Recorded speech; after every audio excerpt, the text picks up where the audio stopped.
Peggy 18.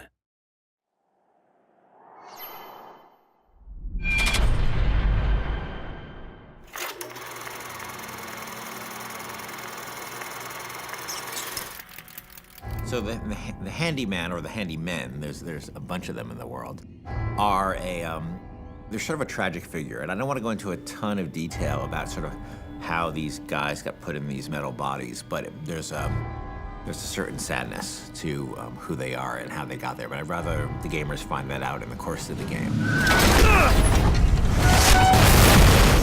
The term handyman comes from his giant porcelain hands that we created. And if you look at toys of that era, they do a lot of work on trying to make the porcelain dolls feel realistic with the way that they paint the hands and the faces, but they're not quite there. It's almost like the original incarnation of Uncanny Valley. And we went back and forth at a lot of different designs. One with, you see, like exposed organs, but it was just too on-the-nose video game, with clothes, without clothes, with this head, with that head, until the one that we finally settled on, which is, the exposed heart and the torn clothes and, the bald sort of cut up face.